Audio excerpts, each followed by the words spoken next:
Pada zaman dahulu, hiduplah seorang pemuda bernama Joko Tarub. Ia tinggal bersama ibunya yang biasa dipanggil Mbok Milah. Ayahnya sudah lama meninggal. Sehari-hari Joko Tarub dan Mbok Milah bertani di kebun. Pada suatu malam, Joko Tarub bermimpi bertemu dan menikah dengan seorang perempuan yang sangat cantik, bahkan seperti seorang bidadari. Saat Joko Tarub terbangun, ia tersenyum karena merasa senang dengan mimpinya semalam. Hingga di siang hari, Joko Tarub masih memikirkan mimpi indahnya itu. Joko Tarub duduk di halaman rumahnya sambil termenung bahagia. Mbok Milah pun merasa bingung dengan apa yang sedang dipikirkan anaknya ini.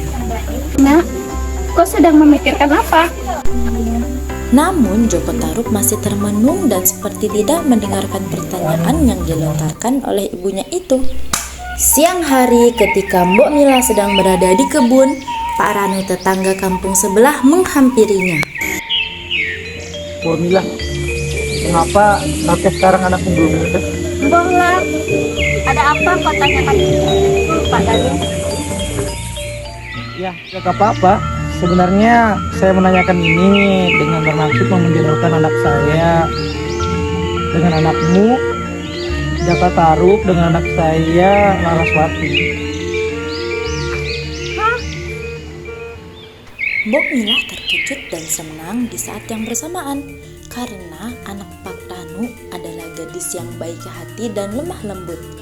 Tapi sebelum ia menerima tawaran Pak Ranu, Mbok Milah merasa harus bertanya dan memastikan dulu pada anaknya. Aku setuju Pak Ranu, tapi sebaiknya kita tanyakan dulu kepada anak kita masing-masing. Ya benar juga ya. Nanti coba saya pastikan lagi ke anak saya dan ke anak kita masing-masing.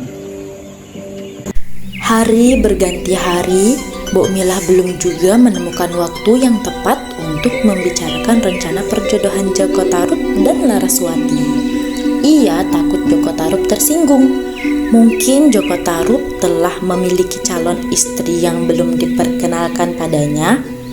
Lama-kelamaan Mbok Milah lupa akan niat semulanya itu. Suatu hari Joko Tarub izin pergi berburu ke hutan pada Mbok Milah. Bu, Jaka mau izin pergi berburu ya. Ya, hati-hati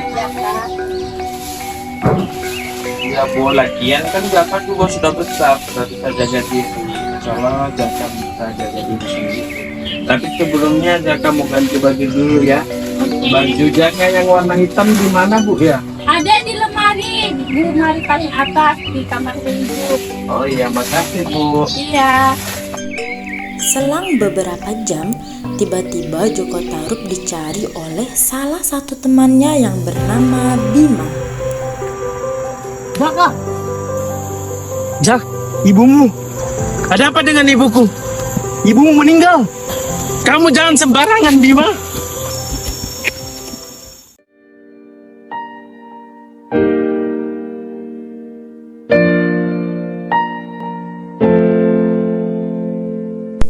Setelah sampai rumah, Joko Tarub langsung terpaku pada sosok ibunya yang sudah terbujur kaku di ruang tengah. Joko Tarub yang menyadari ibunya telah meninggal pun tak sanggup menahan air matanya.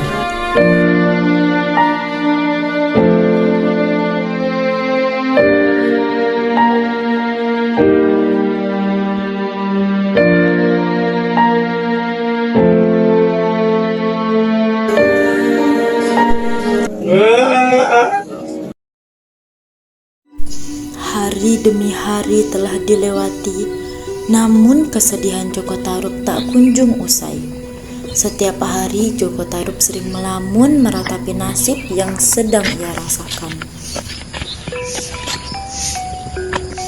Hei Jak, Jaka. Kamu jangan melamun terus. Lagi pula berlarut-larut dalam kesedihan itu juga tidak baik. Selalu teringat dengan ibuku. Bagaimana kalau kita pergi berburu saja? Ya sudah, ayolah. Ayo.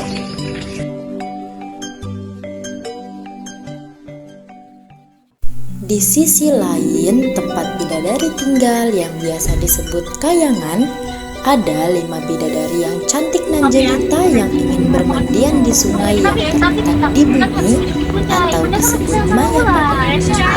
Kelima bidadari tersebut meminta izin terlebih dahulu kepada ibunda mereka.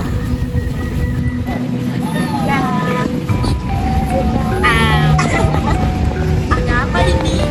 Kita papanya di Bunda. Wahai ibunda, tinggal kami turun ke Mayapada untuk bermain air. Iya Bunda, lagi pula sudah lama kita tidak bermain air di Mayapada. Ayolah Bunda, kami janji kembali ke rumahku. Ya kan Adik? Bagaimana kalau ibu dan cerita terlebih dahulu? Ayo Bunda, kami diajak ke rumah itu janji. Baiklah, akan Bunda izinkan dengan satu syarat, kalian harus datang sebelum matahari terbenam. Jadi, kalian harus menunggu pelangi selanjutnya. Jadi jangan sampai terlewatkan ya Bunda.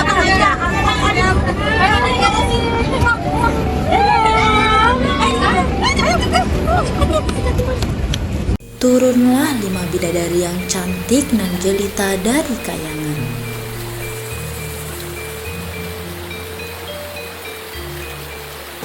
Lihatlah saudariku, betapa indah bukan pemandangannya. Saya mau bersama ini.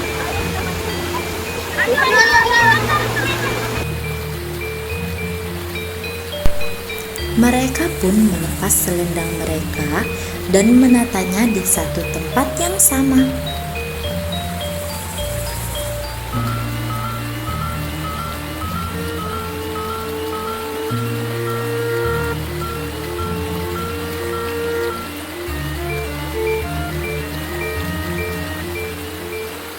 Wah, lihatlah airnya. Jernih sekali bisa. Bahkan kita bisa melihat dan sampai ini. Andaikan ibunda di sana memasang pedaan, kita tidak perlu jauh-jauh ke Mayapada hanya untuk mandi. Pedaan Dewi, pedaan Kuli. Memang di Kayangan ada saluran air. Ada saja kalian. Di satu sisi, Joko Tarub bersama temannya yang sedang asyik berburu. Tiba-tiba, Sebentar. Joko Tarub Apakah menghentikan kamu mendengar suara itu? langkahnya. Sepertinya di sekitaran sini ada suara wanita. Hah? Yang benar saya kamu Jak. Masa di tengah hutan seperti ini ada suara wanita? Saya tidak sedang bercanda, Dimas. Bagaimana kalau kita pulang saja? Hah? Kenapa pulang? Kita pastikan dulu apakah itu suara wanita atau bukan. Udahlah Jak, kita pulang saja. Lagi pula di tempat hutan seperti ini mana ada seorang wanita. Ayo kita pulang aja. Dasar pengecut. Pulang saja duluan sana sendiri, biar saya memastikan sendiri. Joko Tarub Mending aku pastikan akhirnya saja. memberanikan Siapa tahu diri ada untuk wanita pergi yang- ke arah sungai. Setelah sampai, Joko Tarub berjalan mengendap-endap sembari bersembunyi. Betapa terpukaunya Joko Tarub ketika dia melihat 5 bidadari yang cantik yang sedang bermain di sungai. Tanpa berpikir panjang, secara diam-diam Joko Tarub mengambil salah satu selendang dan menyembunyikannya. Hari semakin sore. Tampaknya bidadari sudah lelah bermain air. Mari Kak, udah mulai menang.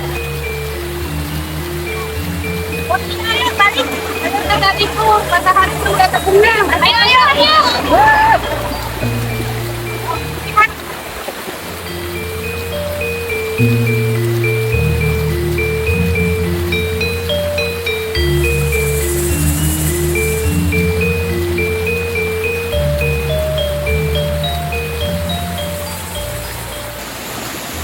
Seketika Mana selendaku? Nawang Wulan terkejut dan kebingungan karena selendang miliknya telah hilang.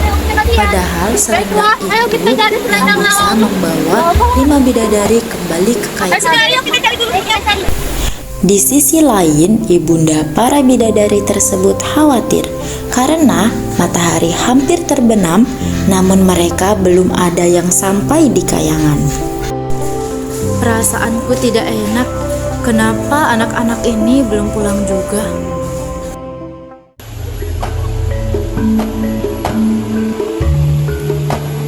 Mereka kamu menyimpannya Nawang Wulan di sini sama dengan punya kalian. Tapi tidak ada Nawang Wulan. Lalu bagaimana ini? Kami tidak bisa menemukan mana Nawang Wulan. Kami semakin sore, kami harus berangkat. Baiklah, kembalilah kalian ke kayangan. Aku tidak ingin ibunda dari kalian. Jaga dirimu baik-baik Nawang Wulan. Hati-hati Nawang Wulan. Maafkan kami. Baiklah, hati-hati kalian. Sampaikan maaf kepada ibunda. Baik Nawang Wulan. Akhirnya, kelima bidadari harus terpaksa meninggalkan Nawang Wulan dengan perasaan sedih. Saat sampai di kayangan, 4 bidadari tersebut menghadap kepada ibunda mereka dengan tertunduk karena merasa bersalah.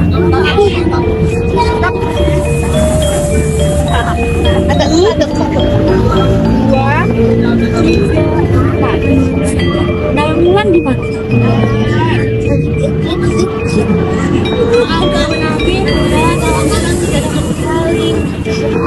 Mengapa bisa dia tidak dapat kembali? Itu bunda, setannya Wulan hilang.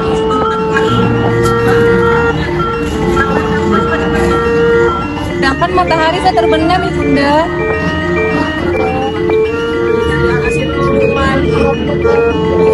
Jadi kalian tinggalkan dia sendirian di sana? Kami tidak bisa berbuat apa-apa lagi, Bunda.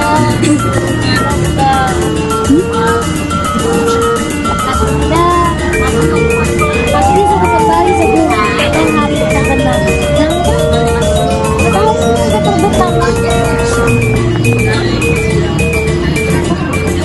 Maafkan kami, Bunda.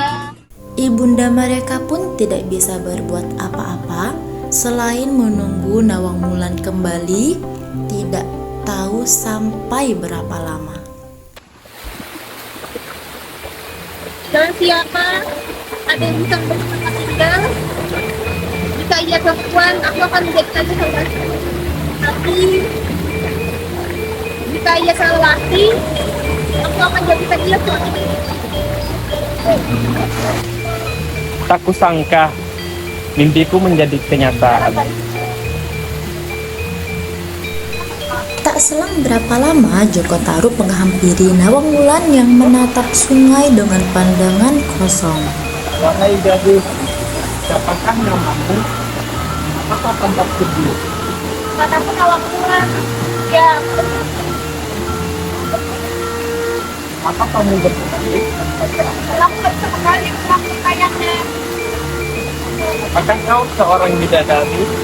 Ya, tepatnya di sini kita. Tadi saat aku tadi sama lima saudara itu ketika kita kembali ke rumah, kembali ke habis selendang tiba-tiba selendangnya nggak ada, hilang. Aku tak tahu harus bagaimana. Jika kau butuh tempat tinggal, di sanalah rumahku. Kamu bisa tinggal di sana untuk sementara waktu. Apakah boleh? Boleh. Dengan senangnya, Nawang Wulan mengikuti Joko Tarub menuju rumahnya. Ia menerima ajakan Joko Tarub karena tidak tahu harus berbuat apa lagi. Sesuai janjinya tadi, ia akan menyampaikannya ketika sudah sampai di rumah Joko Tarub. Hari demi hari dilalui, Joko Tarub dan Nawangwulan telah menikah dan memiliki putri yang cantik bernama Nawangsi. Sejak menikah, Joko Tarub akhirnya bisa menemukan kebahagiaannya kembali. Tapi ada satu hal yang masih mengganjal di pikirannya. Ia merasa heran mengapa padi di lumbung mereka tidak pernah berpulang walaupun dimasak setiap hari. Bahkan panen yang diperoleh secara teratur membuat lumbung mereka hampir tidak muat lagi.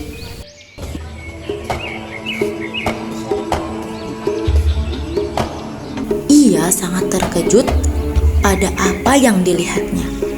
Nawangwulan hanya memasak setangkai padi. Terjawab sudah pertanyaannya selama ini. Hilang sudah kesaktianku mengubah setangkai padi menjadi sebuah emas. Aduh, maafkan Kanda Dinda. Kanda sangat menyesal tidak menghiraukan perkataanmu. Sudahlah Kanda. Mulai saat itu, Nawangwulan harus menumbuk nasi untuk dimasak, dan suaminya harus menyediakan lesung untuknya. Sejak hari itu, persediaan padi mereka semakin lama semakin menipis. Bahkan sekarang, padi itu sudah tinggal tersisa di dasar lumbung. Seperti biasa, pagi itu Nawangwulan ke lumbung yang terletak di halaman belakang untuk mengambil padi. Wajah Nawangwulan seketika pucat pasi menatap benda yang baru saja berhasil ia raih. Nawangwulan merasa kecewa dan marah pada Joko Tarub karena ia merasa sudah ditipu selama ini. Nawangwulan berlari menghampiri suaminya yang sedang bermain bersama anaknya di halaman depan rumah. Jaka! Dasar kamu pembohong. Jadi selama ini kamu yang menghabis selendangku. Dan kau berkelapa menolongku. Saya bisa menjelaskannya, Dinda. Waktu itu saya sengaja mengambil selendangmu supaya bisa hidup bersamamu. Bagaimanapun juga kau tahu aku itu seorang bidadari. Bagaimanapun juga aku harus kembali ke kayangan. Dan tinggalkan Kanda, Dinda. Lagi pula masih ada Nawangsi yang masih membutuhkan peran seorang ibu. Kau harus menanggung akibat perbuatanmu, Jaka. Mulai saat ini, kita bukan suami istri lagi. Untuk Nawangsi, kau tak perlu cemas. Aku akan tetap menjalankan kewajibanku sebagai ibu. Bawa dia ke tepi sungai tempat pertama kali kita bertemu, lalu berangkat padi, dan letakkan di sampingnya. Tentunya dengan kamu tidak boleh ada di dekatnya. Bulan, ibumu sudah pergi, nak. Joko Tarub hanya bisa meratapi ini semua. Ia tahu bahwa ini semua adalah salahnya dan ia harus menanggung segala akibatnya. Sang bidadari pun terbang meninggalkan dirinya dan Nawangsi. Joko Tarub hanya sanggup menatap kepergian Nawangwulan sambil mendekap Nawangsi. Sungguh kesalahannya tidak termaafkan. Tiada hal lain yang dapat dilakukan saat itu selain merawat Nawangsi dengan baik seperti pesan Nawangwulan. Pesan moral yang dapat diambil dari kisah Joko Tarub ini adalah tentang pentingnya kejujuran, pengorbanan, dan kesadaran atas kesalahan yang dilakukan. Sepintar apapun kita menyembunyikan sesuatu, pada akhirnya akan terbongkar juga. Karena itu, kita tidak boleh membohongi orang lain untuk mendapatkan apa yang kita mau. Hal ini bisa berujung pada hal yang tidak baik dan merugikan diri kita sendiri serta orang lain.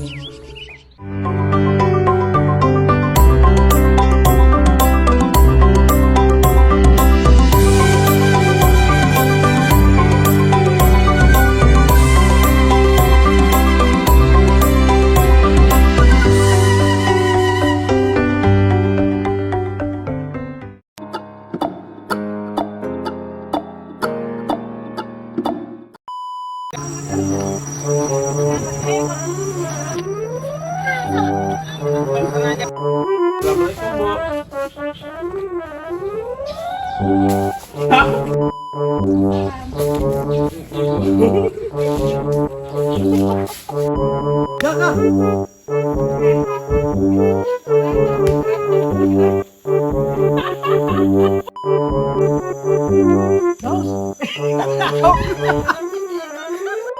Jak, ibumu. Ibumu. Ada apa dengan ibuku? Ibumu ini.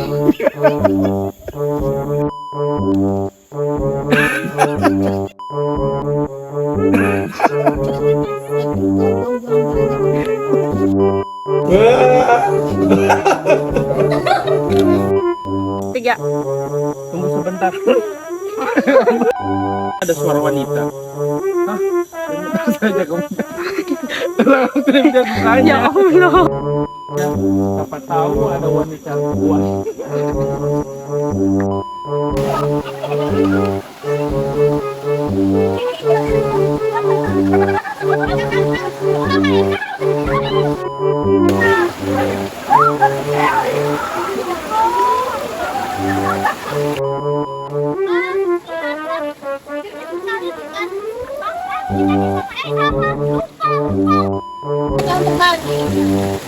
Emang saya kan ada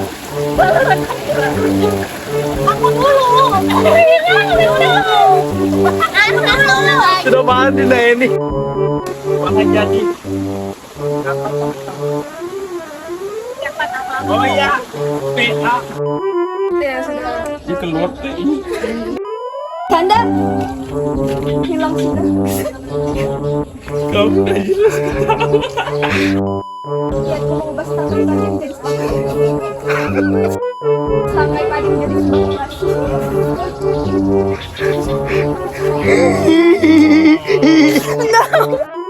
Jangan tinggalkan Kanda, Dinda. Karena mau senang perbuatanmu. Kamu diam aja, Mas. Pulang dong. Pulang. Bulan. Anakmu sudah.